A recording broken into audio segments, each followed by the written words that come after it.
Hola, buenos días. Son las 11 en punto, así que damos comienzo. Vamos a resumir muy brevemente la agenda del webinar de hoy.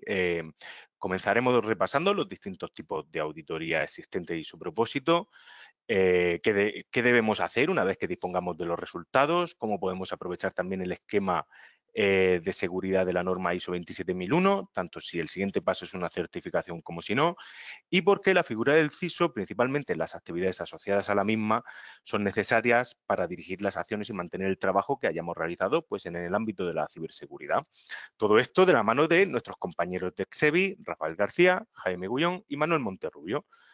Y por supuesto, yo también estaré aquí para acompañaros a todos vosotros, así que aprovecho este momento para presentarme. Mi nombre es Ramón García y soy el director de Marketing y Recursos Humanos de Exevi.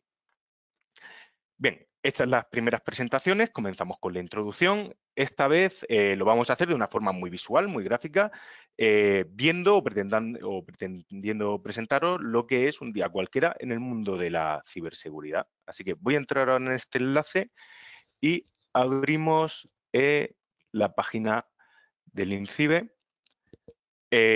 Vaya, quería enseñaros lo que es un día cualquiera, pero no es exactamente un día cualquiera porque tenemos el nivel de alerta en 36%. Normalmente todos los días eso está en verde y al 20%. Pues bueno, hoy es un día un pelín más especial de lo normal.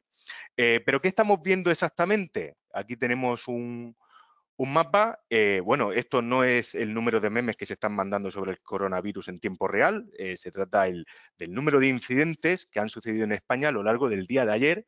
Son datos obtenidos tanto de fuentes públicas como privadas y que integran la información de los principales agentes y proveedores de servicios de comunicación y ciberseguridad a nivel nacional e internacional.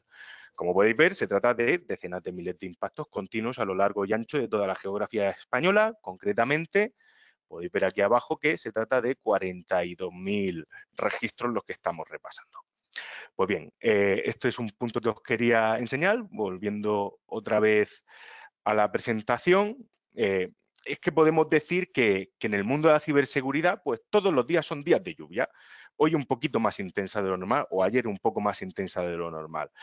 Porque un día tras día siempre hay lo que se llama el chirimiri, ¿no? Por lo que no debemos salir de casa sin llevarnos un paraguas o un chubasquero, porque si salimos descubiertos o desprotegidos, a la larga podemos acabar pues empapados, ¿no? Pero también hay días en los que el tiempo se vuelve en nuestra contra y viene un huracán, una gota fría o incluso en zonas muy localizadas puede suceder hasta un tornado. Y para esto, pues también tenemos que estar preparados en la medida de lo posible y según nuestro negocio lo requiera. Y cuando decimos hay que estar preparados, seguro que a la mayoría le viene a la cabeza el área de IT. Como siempre recordamos que este es el modelo clásico y en el que se centran la mayoría de empresas. El área de IT se encarga de todo, poniendo cortafuegos, instalando virus y filtrando ataques de phishing, incluso en muchos casos llevando hasta temas legales y que quedan un poco fuera de su área, ¿no? Pero este modelo tiene carencias muy importantes. Si nos aferramos a él, pues llegará el día que nos llevemos un susto porque todos tenemos que estar preparados para controlar los riesgos de ciberseguridad de nuestra organización. Por eso el modelo que proponemos desde SEBI implica a más actores, desde legal a recursos humanos, apoyados sobre todo por dirección y, por supuesto, contando con el área de IT como aliado. Y dentro del modelo proponemos contemplar principalmente 6 factores clave que vamos a recordar a continuación porque algunos quizá ya los conozcáis de eventos anteriores.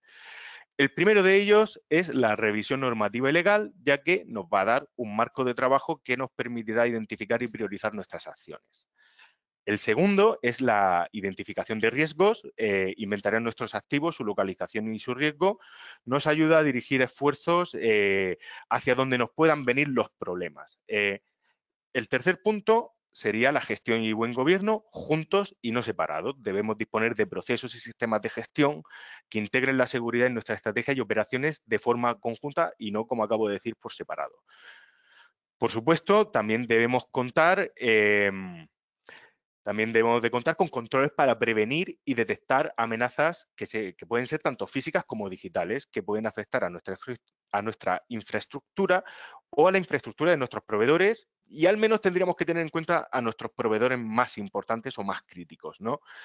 Y si todo falla, también debemos de tener previstos los escenarios de desastre y planes de contingencia para que la empresa pues, pueda recuperar lo antes posible su funcionamiento y, si fuera el caso, responder también ante una posible crisis de reputación.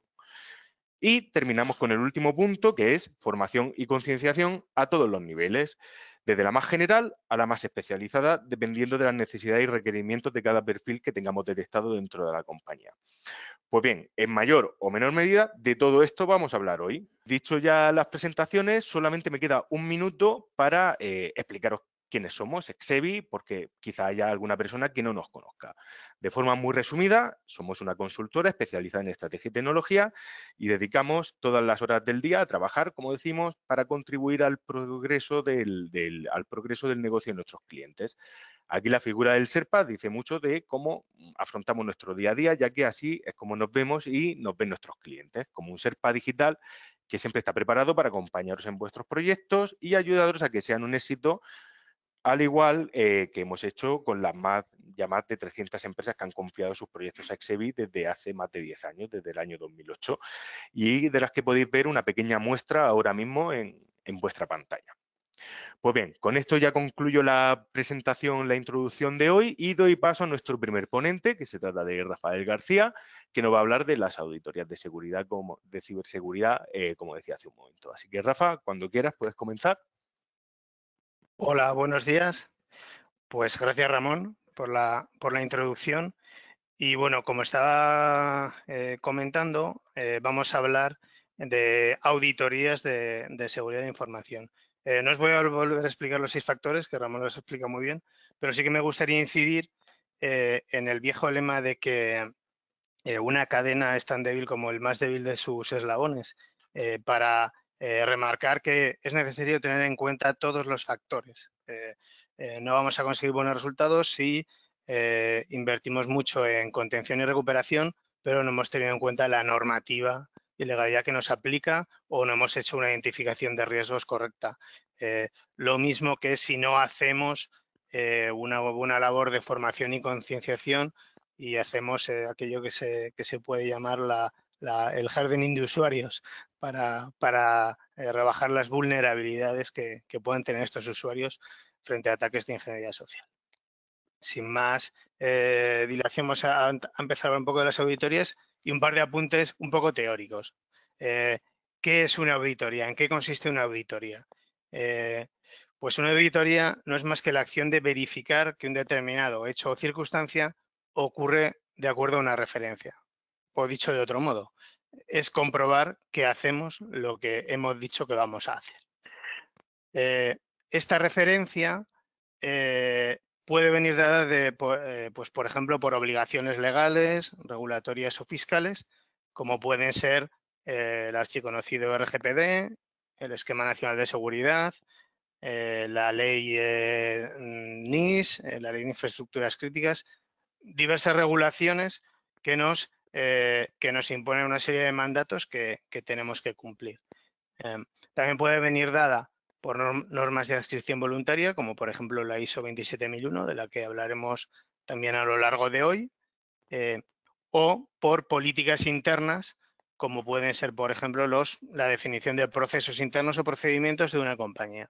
Al final son diversos elementos que podemos tomar como referencia para comprobar si se está haciendo lo que, en un caso, lo que nos han obligado a hacer, lo que hemos dicho que vamos a hacer de forma voluntaria o lo que hemos establecido como un procedimiento interno. ¿Qué puntos clave tiene una auditoría? Pues por un lado, la independencia del equipo auditor. Esto es bastante importante y, como se suele decir también de forma coloquial, no se puede ser juez y parte. Al final, la independencia es un elemento muy importante, así como la competencia del equipo auditor. Dependiendo del tipo de auditoría que se quiera realizar, pues hay que garantizar que los auditores que la vayan a realizar sean competentes en ese área. Otro punto muy importante es la metodología que se va a seguir, que viene dada por una adecuada planificación de la auditoría y por tener una referencia clara antes de comenzar. Y otro elemento clave es el informe. Al final, el informe de la auditoría es el producto que se entrega al final de un proyecto de auditoría y tiene que estar pues, redactado de acuerdo a unos estándares de calidad. ¿Qué tipos de auditorías nos podemos encontrar en el mundo de la ciberseguridad? Pues hay diversas tipologías, no siempre muy claras, y vamos a tratar de poner un poco de luz en este aspecto. Empezamos por aquello que se viene a llamar auditorías de seguridad informática. Esto es un término muy general que incluye toda una diversidad de técnicas. Algunas características suele tener foco en la tecnología y sí que se suele hablar de análisis de vulnerabilidades o test de penetración, pero es un término muy genérico. Esto es algo que nosotros como empresa de servicios pues nos llegan a menudo casos de peticiones de auditoría de seguridad. De acuerdo, pero vamos a bajar un poquito más al detalle porque al final se trata de proyectos a medida o con un set, con una referencia clara, que es el punto clave que nosotros podamos proponer. ¿Qué se puede incluir en este tipo de auditorías más tecnológicas? Pues como análisis de vulnerabilidades, una evaluación de la arquitectura de red y la segmentación, la revisión y validación de configuración de firewalls, hacer un inventario de activos o revisarlo, etcétera, etcétera. Se pueden incluir muchas cosas, pero es muy importante que antes de iniciar lo que sería un proyecto de auditoría, quede claro cuál es esta referencia y qué cosas se van a auditar. Otra auditoría típica sería lo que es un análisis de vulnerabilidades. Al final, se trata de comprobar la situación de un sistema que puede ser aplicaciones concretas o redes y máquinas, es decir, infraestructura o aplicaciones, frente a una serie de vulnerabilidades conocidas. Este tipo de análisis se suelen realizar de forma automática con apoyo de herramientas open source o comerciales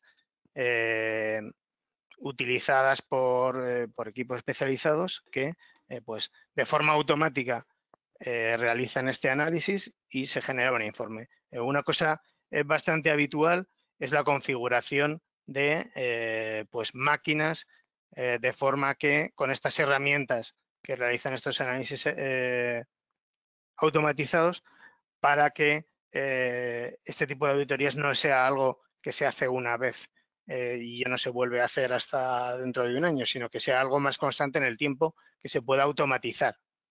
¿De acuerdo?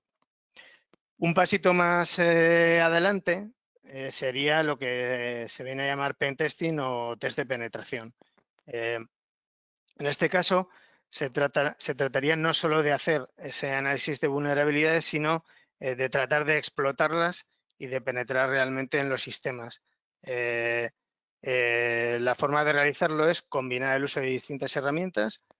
Se utilizan herramientas de análisis automático y también herramientas de análisis manual por parte de analistas y de personal especializado.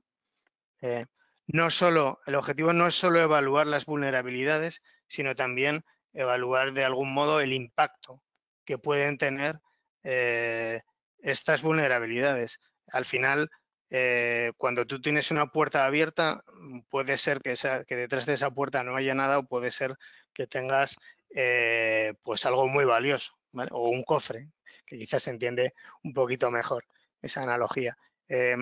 Entonces, es importante no solo conocer la vulnerabilidad, sino ver qué hay detrás de esa vulnerabilidad y cuánto de expuestos, qué impacto nos puede generar esa exposición. Al final es una simulación más real de un ataque que podamos sufrir por parte de cualquier delincuente informático. Un pasito más allá de sofisticación vendría a ser lo que se denomina los servicios de Red Team. Al final, esto consiste en simular un ataque real por parte de un grupo organizado. con el objetivo de, en muchas ocasiones, entrenar a lo que se viene a denominar el Blue Team, que es el equipo que realiza la defensa desde pues, dentro de la organización del cliente. No se limita este ejercicio no se limita a comprobar situación de redes o aplicaciones, sino que se puede tener una visión más global de la seguridad, tanto digital, de seguridad física o de las personas.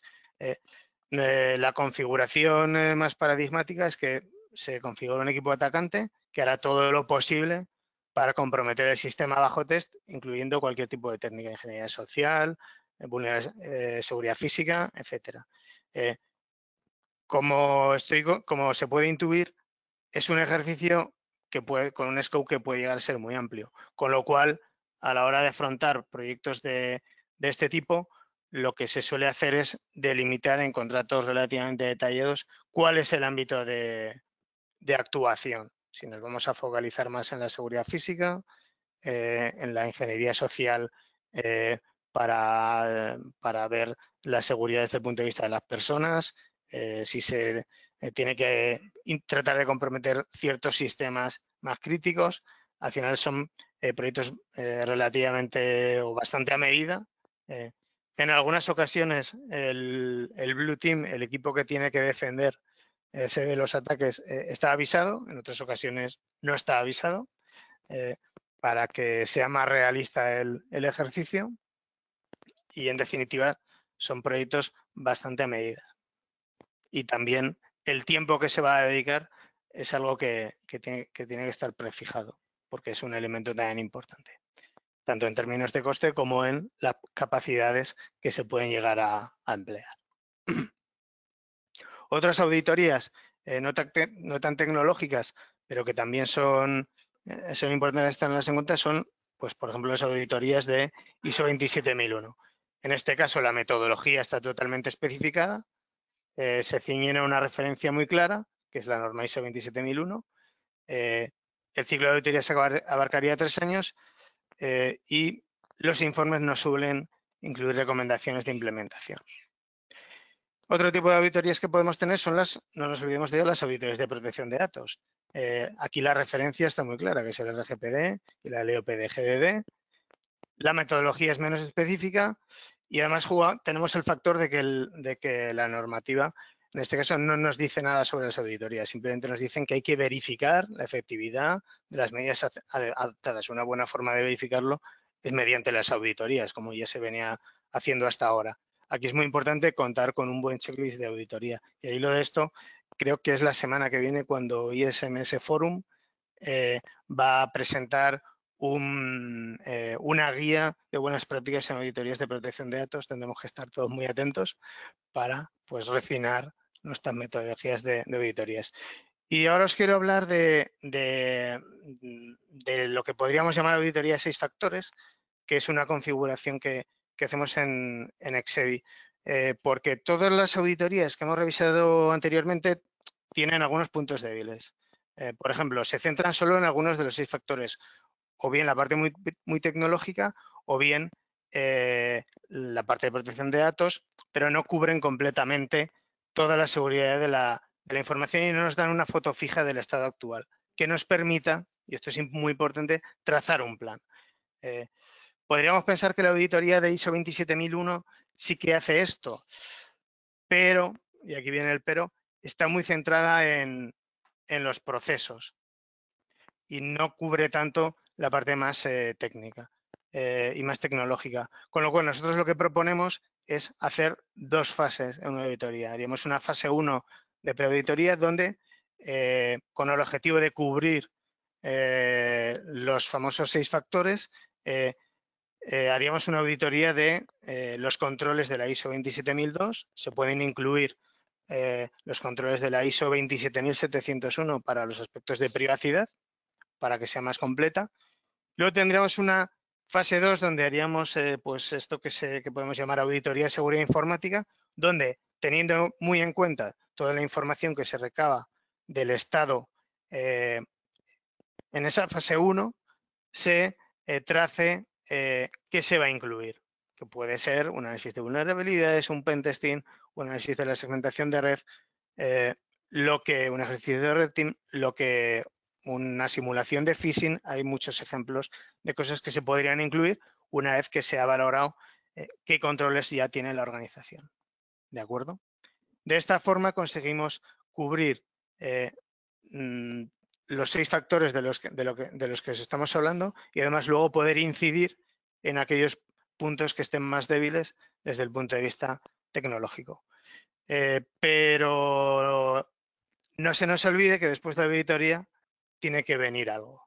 La auditoría es solo el principio. Nos va a dar una foto de la situación actual, pero es muy importante que el informe, que es el producto de la auditoría, incluya una valoración de la criticidad de los puntos débiles encontrados, así como propuestas de acciones de mitigación o mejora.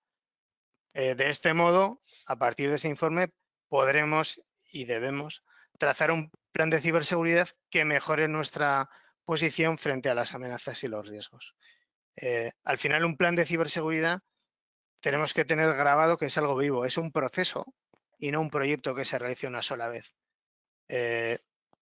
Sobre todo porque el mundo evoluciona constantemente y cada vez más rápido. Surge nueva normativa, tenemos nuevas tecnologías, tenemos nuevas amenazas y eso nos lleva a que tengamos nuevos riesgos, nuevos controles a aplicar y nueva formación a dar a nuestras organizaciones.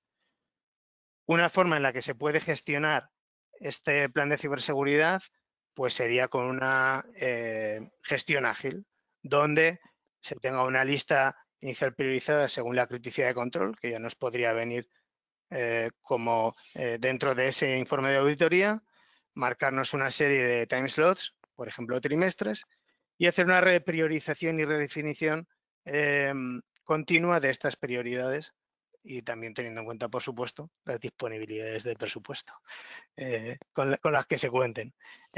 Al final se trataría también de tener un proceso iterativo incremental, es decir, ir haciendo cosas nuevas, aumentar el tipo de riesgos tratados, pero también sin olvidarnos de ir mejorando la madurez de los controles. A veces no podemos abordar una solución todo lo sofisticada que nos gustaría, tenemos que poner una solución de compromiso para, quizá el año que viene o dentro de 2 años, mejorar y elevar el nivel. Por supuesto, esto tiene que estar liderado por el CISO, de lo que hablaremos más adelante, sobre todo en esa labor de gestión de coordinación de la governance y la priorización según la criticidad. Pues esto es lo que os quería contar. Así que muchas gracias por la atención. Ramón. Muchas gracias, Rafa. Muy interesante. Yo creo que ha quedado todo bastante claro y el enfoque ágil, ¿no? Que eso también nos va a permitir a no, por así decirlo, atragantarnos de primeras, ¿no? De poder ir haciendo las cosas poco a poco.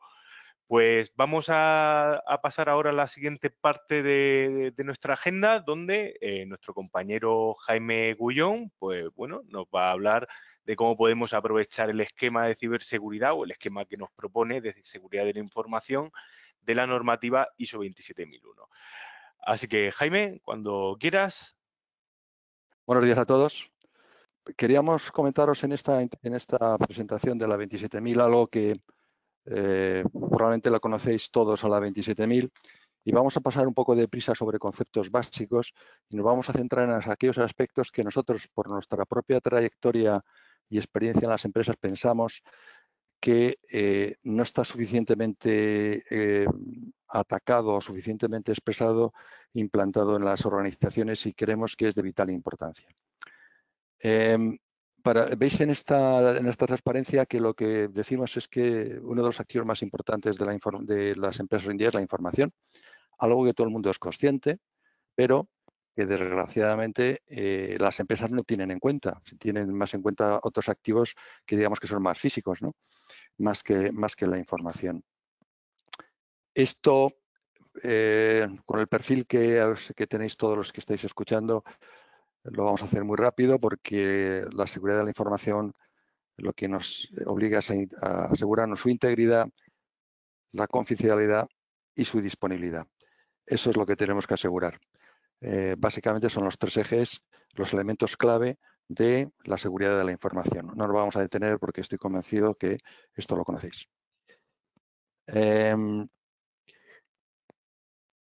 Un sistema de gestión de seguridad de la información frente al reto es que, como decía antes mi compañero Rafa, permanentemente estamos con un aumento de amenazas y vulnerabilidades, porque en el fondo es cómo se está diseñando hoy en día nuestro mundo de empresarial y nuestro mundo de relación, ¿no?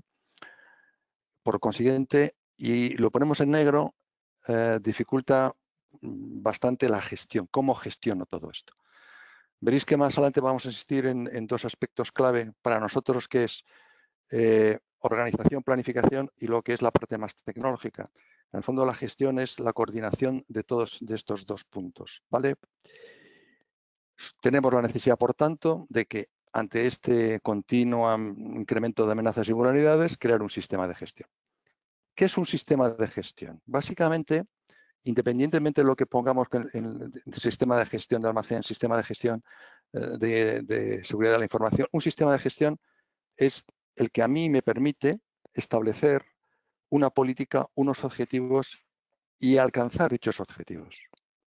Y, importante, unificando las operaciones de todas las áreas del negocio. Es decir, un sistema de gestión no es básicamente solo para un departamento, que es un sistema de gestión, es para la organización. Y esto es importante porque muchas veces cuando pensamos, y lo he comentado antes con mis compañeros, era Ramón, cuando pensamos en seguridad, ciberseguridad, dice los de IT. No. Si tenemos un sistema de gestión, es unificando las operaciones de todas las áreas de la empresa para conseguir los objetivos que nos hayamos marcado. Damos un paso más profundo y en vez de sistema de gestión genérico hablamos de sistema de gestión de seguridad de la información. Es una procesión sistemática para establecer, implantar, operar, supervisar para alcanzar los objetivos de negocio. Esto es importante. En las empresas no tiene ningún sentido realizar cosas que no estén alineados permanentemente con los objetivos de negocio. Y la seguridad de la información tiene que estar alineada a los objetivos de negocio. Si definimos como riesgo la incertidumbre para la consecución de un objetivo, está claro que el SGSI tiene que tener como objetivo, el control y eliminación de los riesgos asociados a la información que pueden afectar a la consecución de los objetivos de negocio. Hoy en día las normas se están equiparando, todas las normas de referencia, se están haciendo estándares hasta el capítulo 8, que es la parte de operaciones, y lo primero que hacen es analizar los riesgos. Cuando estamos en una 27, lo que te dicen, oye, ¿qué riesgos tienes asociados a la seguridad de la información que impactan en los objetivos tuyos de negocio? ¿Vale? Cuando estamos hablando de ciberseguridad y hablamos de un sistema de gestión de seguridad de la información, nosotros entendemos que un SGSI va más allá. Comentábamos antes de empezar que, si os fijáis, hay muchas palabras que tienen el prefijo ciber. Puedo tener cibernética, ciberseguridad, ciberataque, ciberacoso, cibernauta. ¿Pero qué es el prefijo ciber? Básicamente el ciber, lo que quiere decir, según la Real Academia, indica relación con redes informáticas. Si solo pensamos en relacionar que tenga relación con redes informáticas, nos estaríamos olvidando de parte importante de la gestión de la seguridad. Por eso el SGSI abarca lo que es el concepto de seguridad, pero va más allá, porque contempla a toda la organización, como antes mencionaba Rafa, la 27 contempla todos los procesos, implica la implicación de todos los empleados. Decíamos antes que un sistema de gestiones implica a toda la organización y, por supuesto, todos los soportes, no solamente los que están relacionados con los informáticos. Cada vez hay menos, pero seguimos teniendo soportes tipo papel que no están soportados informáticamente, ¿vale? Por supuesto, esto es una decisión estratégica que tiene que tomar el comité de dirección. Esta adopción abarca a todo tipo de organizaciones. A veces me preguntan, oye, ¿esto lo puedo hacer yo? No hay ninguna empresa hoy en día que no tenga un sistema informático y toda su gestión de la información basado en temas informáticos. Bueno, pues para nosotros y para el entorno en que nos movemos, la 27001 es un requisito, es un referente muy bueno para aplicar o implantar un SGSI. Un SGSI, como decíamos antes y decíamos la palabra ciber, tiene 14 pasos y nosotros lo hemos clasificado en 6. 7 pasos hemos puesto. Porque hemos querido destacar una primera fase que nosotros denominamos de planificación, en la cual nuestra experiencia nos dice que es donde más cojean las organizaciones. Porque es ahí donde empieza la seguridad, cuando estos puntos iniciales que vamos a remarcar es donde empieza la seguridad.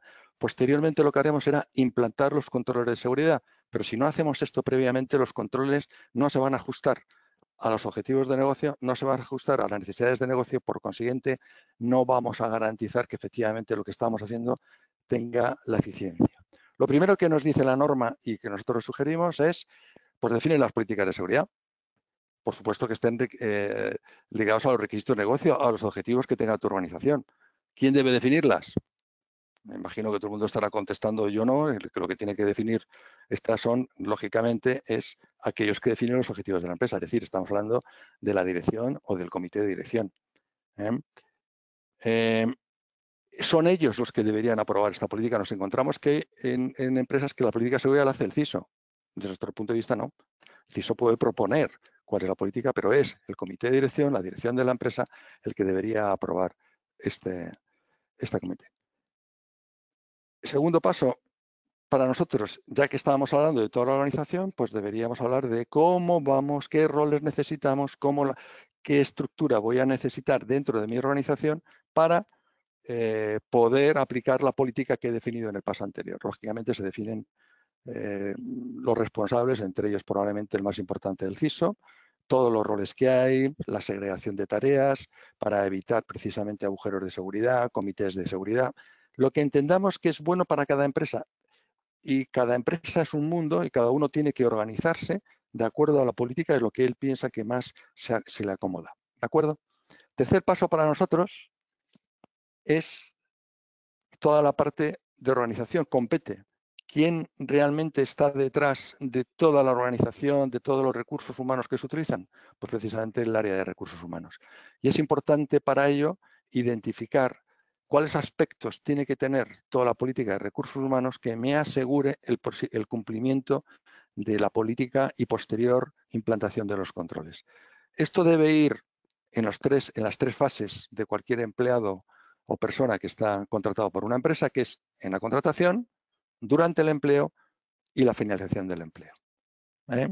Muchas veces decimos que es fácil dar de alta, pero nos cuesta mucho más dar de baja, con agujeros inherentes a ese tipo de bajas. Importante, recursos humanos, pero recursos humanos tirando. Importante, la organización, concienciar, educar, capacitación e incluso, ¿por qué no?, el régimen disciplinario. Es una de las mayores vulnerabilidades que encontramos cuando hacemos análisis de riesgos. Es decir, régimen disciplinario. ¿Qué ocurre si yo no lo cumplo? ¿Vale? Este probablemente para nosotros es uno de los más llamativos en ausencia en las organizaciones. Resulta que todo el mundo reconoce que la información es básica para el desarrollo de todos los objetivos y consecución de los objetivos de la empresa. La información. Pero tenemos activos de información, los tenemos clasificados, decimos qué importancia tienen, decimos cómo se tratan, decimos cómo lo vamos a proteger. Es difícil encontrar que alguien, una empresa, tenga definido. En algunas empresas se tiene definido la clasificación de la información, que si es pública, que si es privada, que si es confidencial, que si es restringida o que si es interna. Pero el siguiente paso, que es decir, bueno, vale, ¿y cómo trato cada una de ellas?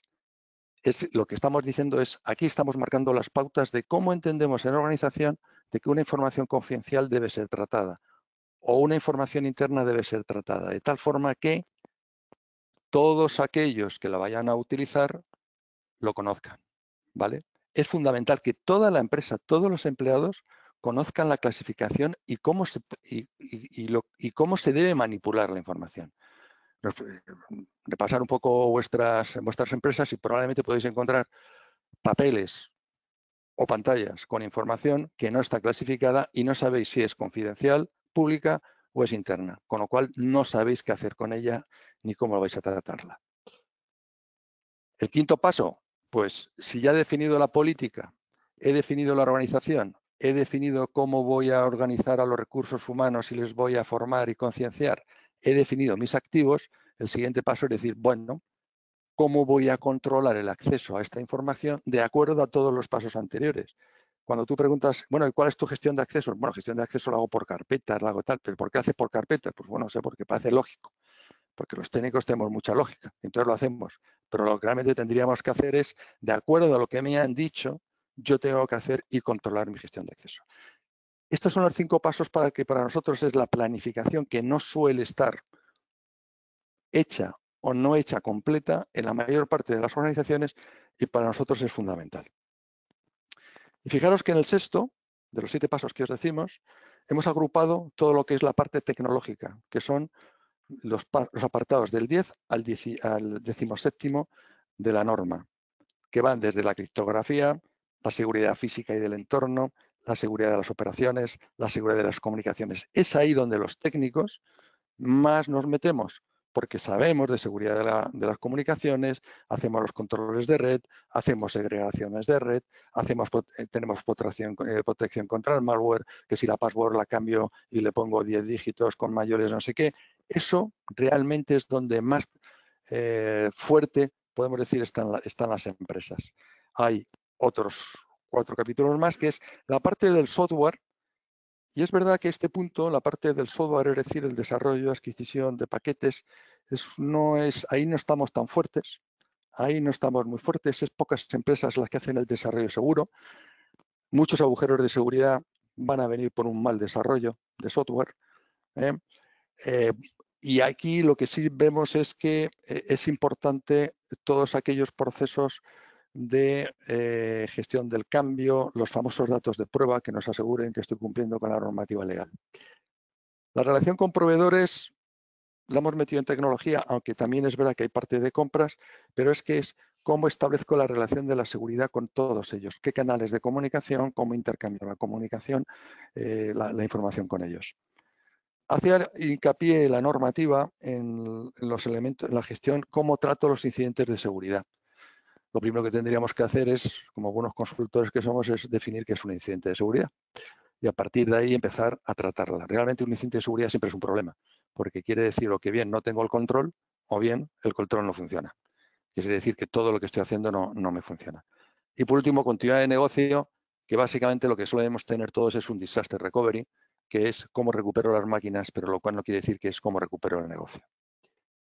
Y por último, y el último apartado de la norma es la parte la parte legal, en la cual me dice que es el cumplimiento de los requisitos y el evitar los incumplimientos.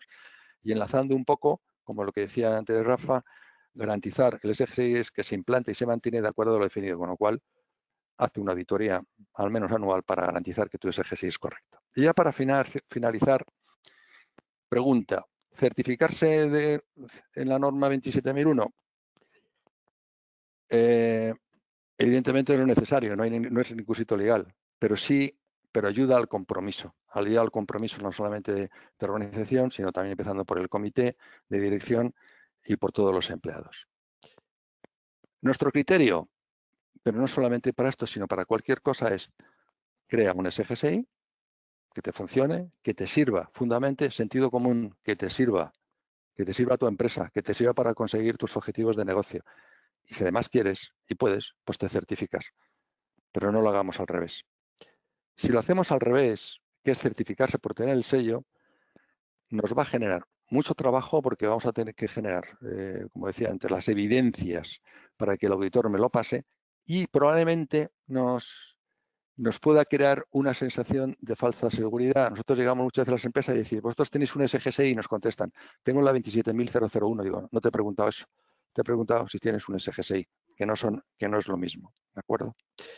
Y por último, un buen sistema de gestión de seguridad de información, si la dirección no está implicada y participa toda la organización, no es posible, porque, como decimos siempre, la seguridad de información no depende del CISO, sino depende de toda la organización.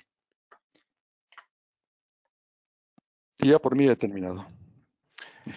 Pues muchísimas gracias, Jaime. Pasamos ahora el control a Manuel Monterrubio, que va a tratar ya la última parte de la agenda de hoy.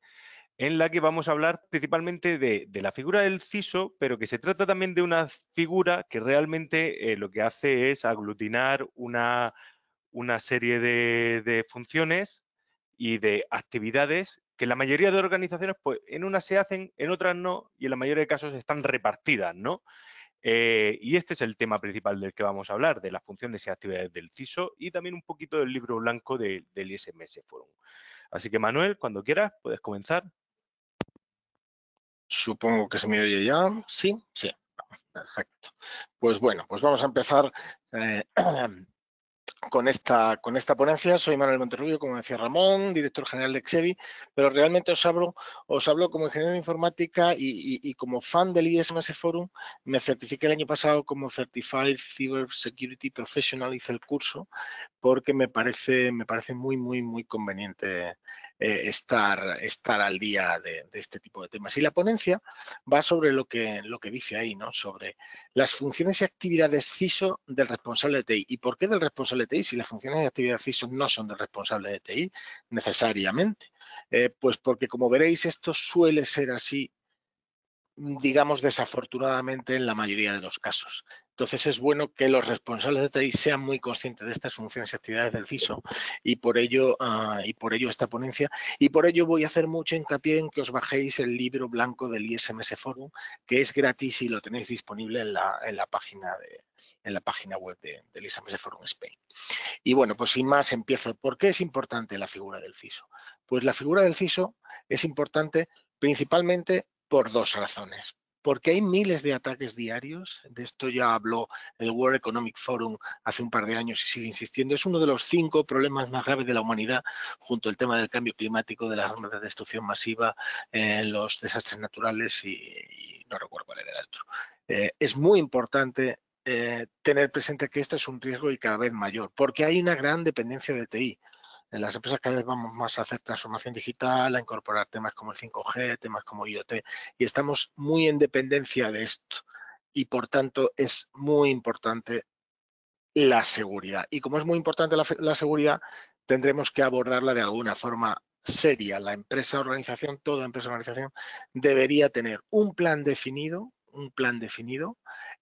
y un CISO. Un CISO como responsable de seguridad de la información. No necesitamos que sea una figura necesariamente totalmente independiente y una figura dedicada al 100% a esta actividad. Hay veces que no va a poder ser así. Puede ser el propio CIO, puede ser el director financiero, puede ser el director legal, quien el director general decida. Puede ser a tiempo parcial, pero sí debería haber alguien que estuviera encargado de esto de un modo u otro o subcontratar la figura parcial o totalmente. Pero esto parece relevante, que esa figura exista. Y además porque cada vez más nos llegan muchas encuestas de diferentes bancos, de diferentes clientes que nos piden que le aseguremos cómo estamos de protegido y alguien tiene que responder a eso. Pero bueno, más adelante hablaremos de ello. Continúo con el famoso libro blanco del CISO, el que os he dicho que os recomiendo encarecidamente que os bajéis. Son 70-80 páginas, la podéis ver en digital maravillosamente bien porque es muy fácil de leer en el PC o en un tablet, etcétera, y tiene estos 7 apartados que numero aquí en rojo y que os voy a contar algo de cada uno de ellos. Tengo 10-12 minutos para contaros esto, os lo voy a contar reducidamente, son 80 páginas, pero ya lo miráis vosotros por vuestra cuenta. Y quiero agradecer a toda la gente que lo elabora, que son muchos y gente muy lista, la que ha trabajado para que este libro salga a su segunda edición. Hay una primera edición y ahora ya el año pasado salió la segunda edición y supongo que seguiremos impulsándolo. Y especialmente quiero dedicar esta ponencia a Manuel Fernández, que es un colaborador nuestro y cliente, que es uno de los elaboradores y que de vez en cuando viene con nosotros. Y tendremos una ponencia pronto en el Club Financiero Génova presencial, donde probablemente Manuel vendrá a contarnos esto que yo estoy contando, pero él como el CISO de una gran empresa. Bueno, pues vamos a los dos primeros apartados de aquí del libro, la de las actividades de seguridad y la de la función, que están muy interrelacionados ambos, todas estas paginitas que hay aquí. ¿Cuáles son las actividades del CISO? Pues son 5, como los 5 deditos de una mano. Identificar, proteger, detectar, responder y recuperar, informar y coordinarse. Cada una de estas tiene dentro un montón de actividades. En el libro podéis ver todo lo que hay debajo de cada uno de estos apartados. echarle un vistazo. Son muy, muy lógicos, pero a veces no se nos ocurre y cuando los tienes delante es muy fácil de seguir. Al final, estas 5, todo el mundo dice que la función del CISO es el ser el responsable ante la dirección de 3 cosas. Del nivel de protección, que en el fondo aglutina estas 3 cosas, ahora lo comentaré, de las medidas de vigilancia, o sea, de detectar qué pasa, y de los mecanismos de respuesta y vuelta a la normalidad. ¿Por qué digo que se suele presentar así la función del CISO como el responsable ante la dirección del nivel de protección? Porque el nivel de protección al final nos lo da el tener identificado cuáles son los riesgos y poner en marcha medidas para protegerte ante eso, elaborar un plan de riesgos y decidir qué riesgo puedes mitigar, qué riesgo tienes que convivir con él porque no te queda otra y qué riesgo puedes trasladar a un seguro. Al final, todo ello también es muy importante tenerlo previsto en el plan de información, coordinación y concienciación de todos los empleados, que al final el director de seguridad de información de una empresa es cada uno de los empleados. Esto también lo repiten nuestros consultores continuamente. Por lo tanto, estos 3 puntos ya los he comentado un poco. Segundo, lo de medidas de vigilancia, lo dicho, un buen sistema de detección interno, porque muchas veces los riesgos ya están dentro de la empresa y no nos enteramos. Y luego poder recuperarse y responder, tener un buen plan de vuelta a la normalidad, de disaster recovery o de continuidad de negocio que nos permita recuperarnos de un posible incidente. Hago mucho hincapié en esto de informar y coordinarse porque cuando hay un problema, el problema principal es cómo hablar con los empleados o con los clientes e informar de lo que está pasando y qué tienen que hacer. Con lo cual esto tiene que estar todo en un plan y este punto 5 es muy importante, a que mucha gente no le dé importancia. Bueno, vamos a la función de seguridad dividida en los 3 ámbitos y por qué debería separarse la figura del CISO, del IT manager o de la gente que implementa esto. Porque hay 3 niveles siempre, el nivel de gobierno o estrategia, el nivel de gestión y el nivel de operaciones. Alguien tiene que decir qué es lo que hay que hacer, alguien tiene que encargarse de que eso se diga cómo se hace y que vigile qué se está haciendo y alguien tiene que hacerlo. Y estos 2 labores están muy separadas de esto. La realidad que estas figuras van a convivir muchísimas veces en la misma persona. Pero no importa, vayamos poco a poco, por lo menos identifiquemos qué es lo que hay que hacer y tengamos ese plan, ¿no? Pero es bueno recomendar, revisar que esto existe. Y ya termino este apartado de funciones y actividades con lo que es la misión del CISO y las responsabilidades de una chica CISO, que esta vez lo hemos hecho que sea chica. La misión del CISO es definir la estrategia de seguridad de información y coordinar la materialización de esta y la concienciación en toda la empresa. Si queda clara esa misión, no hay problema, porque luego el desplegarla es cogerse el libro y ponerse a analizar en el dominio estratégico que tengo que hacer, pues alinear la estrategia, comunicar y coordinar, elaborar métricas, formar, concienciar. En el dominio de cumplimiento normativo y legal, pues ya ha hablado Rafa un ratito de esto, pero pues lo típico, definir qué marcos normativos nos aplican, cómo supervisamos cumplimiento de la legislación, etcétera. Hago hincapié en esto del vendor compliance por lo que decía antes, porque cada vez más hay proveedores, perdón, normalmente clientes, hay clientes que nos piden encarecidamente que le demostremos cómo estamos cumpliendo con medidas de seguridad, qué medidas de seguridad tenemos, si tenemos un plan de ciberseguridad, etcétera, etcétera. Y esto alguien tiene que responder a esos clientes o a esos terceros que nos piden esa información, igual que ha pasado con GDPR, que mucha gente nos ha pedido que le digamos cómo tratamos los datos personales. El tema del dominio de gestión de riesgo, pues lo mismo, lo que decíamos en la parte de gestión, habrá que identificar esos niveles de riesgo, asesorar el apetito de riesgo, identificar los controles y saber que existen seguros que nos pueden tranquilizar en algunos ámbitos. Esto hay que conocerlo. Debería haber una figura que esté encargada de fijarse en esas cosas. Y por último, en el dominio operativo, pues como mínimo, si no es el CIO el que alberga esta figura, supervisar el cumplimiento de todo esto y liderar la gestión ante incidentes. Y con eso termino ese apartado, estos 2 primeros apartados del libro y vamos a los modelos organizativos. Aquí es donde vemos esto que decía. En estos 2 modelos, en ambos casos, el CISO lo hemos puesto aquí abajo, dependiente del CIO. En este caso depende del CIO a través de infraestructura, está dentro de una subárea de tecnología, en este caso, en este organigrama, depende el CISO del CIO, pero está al nivel del director de desarrollo, el director de infraestructura u otros que hubiera aquí en este apartado. Depende del tamaño de la empresa, tiene sentido esto, o incluso, ya digo, puede ser que el CISO y el CIO sean la misma persona. En estos casos está aquí abajo, no está debajo del CEO. Si hay un CEO o un director de operaciones intermedio, está muy por encima de eso, con lo cual la ventaja de que estando aquí abajo tienes cerca la operativa y la tecnología es clara, pero tienes el inconveniente de que no ves qué está pasando en compras, comercial, legal, otros que están al nivel del CIO o que están incluso por encima del CIO, si hubiera un cargo por encima del CIO. Esta falta de visibilidad y el no tener un presupuesto que te permita actuar en otras áreas y tu presupuesto estar muy determinado por el presupuesto de TI puede ser un inconveniente. Si subimos el CISO al nivel más alto, a niveles paralelos a los del CIO o incluso por encima, a nivel de CRO, un Chief Risk Operator, perdón, Officer, si lo subimos a este nivel, la visibilidad de la organización será mucho más alta, la posibilidad de tener asignación presupuestaria para labores de más de alto nivel y más de hacer planes y evitaremos conflictos de intereses. Inconveniente que a veces no tendremos una cercanía a la operativa y a la tecnología que también conviene a veces.